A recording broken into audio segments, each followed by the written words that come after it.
Yo YouTube, welcome back to a brand new video. In today's video I'll be breaking down a salty survivor. He basically sent me a message saying, "Can't even throw a hatchet to save your life, man." So without further ado, let's get into the video. So that person that sent the message is actually this man who I happened to hit with a hatchet first go. You know, I don't know why us killers, when we play killer, we always get salt, but it's because of the survivor's poor choices and how they play the game. As you can see, the Nia dead hards into a wall. Like, I think this was the start of assault, to be honest, because dead hard into a wall would make you seem silly, wouldn't it, guys? Would you not agree? So obviously I turn around, I seen this teammate, she waits near the hook. As you can see in the screenshot, she's waiting for a hook rescue. So instead of going to the other side of the map, I decided to look for the Fang, because I know once I leave the area, that's it, she will unhook.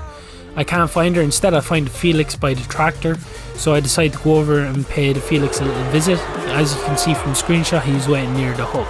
He was going for the rescue. Instead of the Felix leading me to Killer Shack or another loop, he decides to loop me around where his teammate is hooked. Imagine that.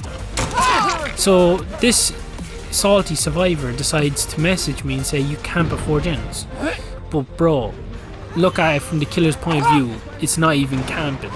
There's so much going on that even that survivor didn't even know about, that he actually had 2 teammates in the same area of where he was hooked, and he decided to say that it was camping. It's not. It's your teammates are looping me around where you're hooked, you know? It's your teammates' fault that you're basically being camped, as he called it. But he didn't even go in second phase, so I don't know why he's complaining. Discordance gives us the information we need to know that 2 people are on this gen. Felix, the one that we injured already, gets put down here. He pre-drops against Huntress and gets absolutely ironed out. I decide to go for the Claudette, leaving the Felix on the floor. Claudette plays herself beautifully here, and I just like nodded at her saying, "No, you basically played yourself." We get the hook on the Claudette. You know, we need to get the Scourge hook and hope that no gens are really nearly done. So at this point there's 3 gens left, 2 popped. Nia decides to get the Felix up. Instead I hear with a hatchet put the Felix back down on the floor. She tries to bait me over into Killer Shack, but I say no, I want my hook on Felix because this will be his first hook. You know, it's good to prioritize the hooks, guys. Don't leave the survivors on the floor too long. So by the time I do that, Claudette's off the hook. I go to leave to go after the Fang. I hear someone, Felix is rescued.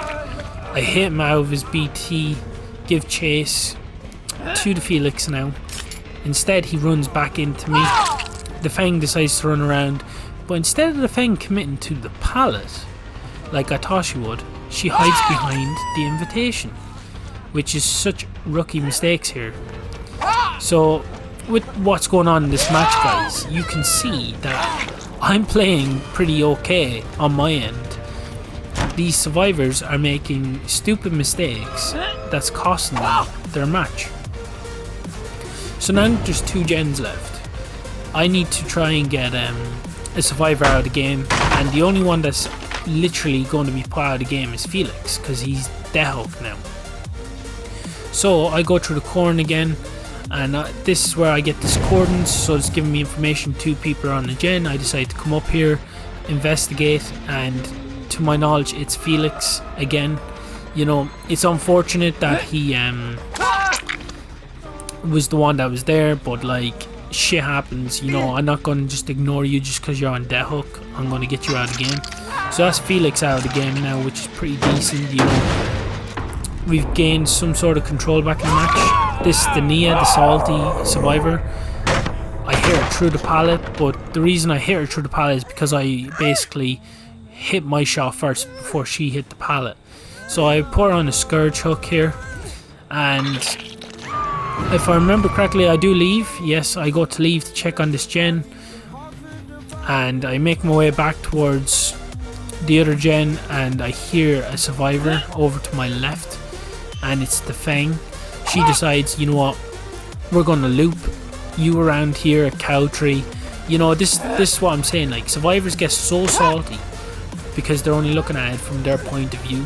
if you look at it from a killer's point of view, like, look at this now.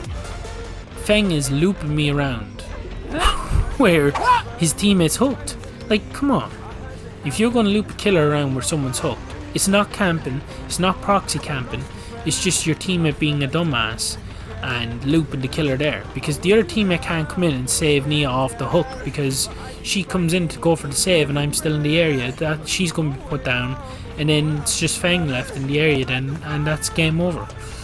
So Feng decides, oh, look at me, I'm so fast, I use my dead hard. She dead harded onto the floor, that's the truth. So now I know the Claudette just popped the gen, and I know where she is. So I go back over to the Feng. I decide to pick the Feng up because this match has been dragging on. I'm like, you know, I don't really care for the Claudette if she got out, being honest. I didn't really care because a 3k is still a good 3k to me. So I hook the Feng and then I make my way over to where the Claudette was. Now Claudette has gotten the Feng down already, but I chased the Claudette, put the Claudette down, and the Claudette DCs. She DCs to give Feng hatch. What the heck? Well, unlucky for Feng, I closed the hatch. So, you snooze, you lose. You know, you DC and the DBD gods grant me the hatch. You know, they're like, no, the match's not ending like this. So I go back and forth between two doors. Luckily, I come back to the door in the right time because Feng literally was just about to open the exit gate. And I shot the tomahawk down, but instead of aiming for this gate switch, I aimed for the middle and took her out. Now these are the messages he sent to me. Honestly, like, and he said, Smoke, Taha, you were getting absolutely smashed. And he calls me an absolute woman. My guy, you got smoked. Learn to accept your losses. Deal with it. It's okay. There's Dead by Daylight therapy for you. If you've enjoyed today's video, hit the like and subscribe button.